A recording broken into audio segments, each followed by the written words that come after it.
Untuk video ni, saya nak beritahu what to do. Macam saya cakap, dia ada dua. Kalau hampa adalah consumer, pengguna, beli dan pakai untuk diri sendiri, ataupun kongsi dengan family, kongsi dengan anak-anak, kongsi dengan suami, kongsi dengan isteri, kongsi dengan mak dan ayah untuk jaga kesihatan, untuk potong gula.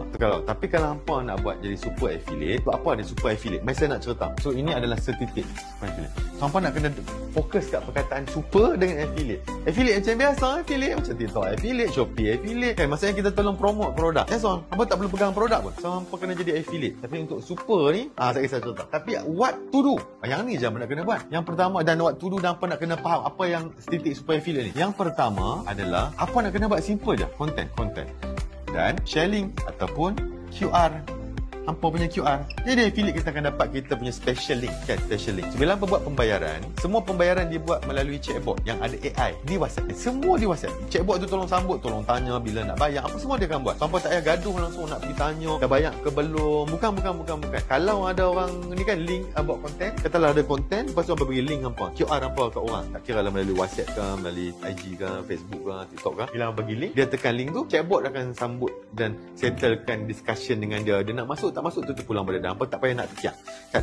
Cuma kan hampa nak kena faham, konten ni HQ kata dia akan create satu Telegram yang dalam dia tu ada foto, video, grafik, copywriting, testimoni. So siapa yang masuk dalam tu ambil je yang HQ sediakan, lepas tu buat posting. Maksudnya konten tak payah fikir, ada HQ sediakan. Link hampa dapat, lepas buat pembayaran hampa akan dapat hampa punya special link. Share. Yang ni sahaja. Kan tak payah nak cari orang, tak payah nak fokus nak create leaders, tak payah nak pergi cerita pelat-penat tengah malam. Tak ada. Macam affiliate, macam Shopee affiliate, TikTok affiliate, sama. Affiliate, sama. So, kerja dia konten tambah link. Kan, bagi link hampa, share link hampa. Link hampa ni sama dalam bentuk WhatsApp link ataupun QR. Yang ni pun bila hampa dah buat pembayaran, hampa akan dapat. Yang kedua, hampa nak kena faham, dia ada satu grup Telegram. Kan, Telegram ni bukan Telegram yang ni. Bukan yang saya punya ni. Yang ni HQ-nya. So HQ ni dia buat apa? Dia buat untuk marketing material bank. So dalam Telegram HQ tu akan ada guides apa macam nak buat, macam ni guide apa nak kena buat untuk jadi affiliate. Yang kedua adalah ada foto lah, foto produk lah, foto macam-macam jenis foto. Yang ketiga ada video, macam maybe video review ke, video yang boleh buat dia konten. Yang keempat ada grafik, poster ke.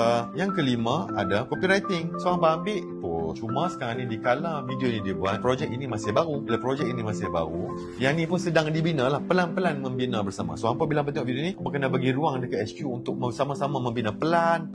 So bagi 2-3 bulan dahsyat lah ni. Sekarang ni pun dah ada AI, benda ni semua AI boleh generate. HQ pun nanti saya rasa AI juga yang akan buat. Tapi hampa boleh ada lah. Okay, ni adalah Telegram. Yang ketiga, hampa nak kena faham adalah hampa tak payah fikir nak buat closing. Kan, hampa buat link kat Facebook, bagi tak gambar, copywriting, bagi link pasal hampa akan disambut oleh chatbot.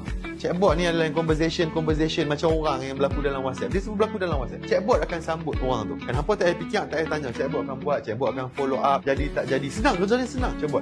Cuma yang ni semua dah ready dah ni. Cuma dia masih lagi raw. Bila masih lagi raw, maksudnya dia ambil masa lah. Kan sebab chatbot ni dia ada AI ni nak jawab FAQ, kena bagi dia ruang. Kan tapi sekarang dia jalan lah. Cuma akan ada ruang lah. Kan kita nak menambah baik daripada soalan, daripada behavior, daripada soalan-soalan yang pelik-pelik dan jawapan-jawapan tu, chatbot ni akan learn. Lama-lama apa boleh tanya lah sendiri kat chatbot tu. Ada chatbot. Yang keempat adalah ini yang super affiliate dia ni. Yang ni saja yang membezakan affiliate biasa dengan super affiliate. Apa beza dia? 5 generasi. Income dia 5 generasi. 5 generasi tau. Maksudnya kalau ada orang beli, kan katalah hampa promote link, hampa buat konten, ada orang tu beli. So orang tu pula dia buat promote konten, dapat lagi sampai ke bawah. 5 generasi. Hampa generasi yang pertama, bawah tu ada bawah apa tu ada 4 generasi lagi sampai ke bawah tu. Nanti kita akan buat simulation. Yang kelima adalah ni pun best juga. Pay out every day. Ni apa tak jumpa kawan. Maksudnya pembayaran komisen yang hampa dapat tu dia buat secara harian. Tak adalah hari ni masuk hari ni dapat. Bukan, dia T+1. Maksudnya hari ni esok. Cuma bila awal-awal semua projek ni baru, maybe lah kadang-kadang terlambat sikit. ada 2 ke hari 3 hari. Tapi kita menggunakan payment gateway Toyib Pay. So hari-hari apa boleh tengok. Hari-hari apa boleh tengok. Saya tunjuk video contoh kan macam mana payout ni semua ada gambar-gambar yang saya share lah. Yang chatbot ni macam mana, itu semua akan ada. Ini sahaja yang apa nak kena fikir. Apa semua bergerak dan berjalan sendiri. Dan dikala video ini dibuat juga, dah ada hari yang ke-8 ramai dalam affiliate. Ramai dah start bergerak dalam market. Dah ada orang dapat income harian 400. Apa buat, apa tengok, apa tahu lah. Clear lah untuk video ni lah? Clear? Okay, kita sambung untuk video yang seterusnya.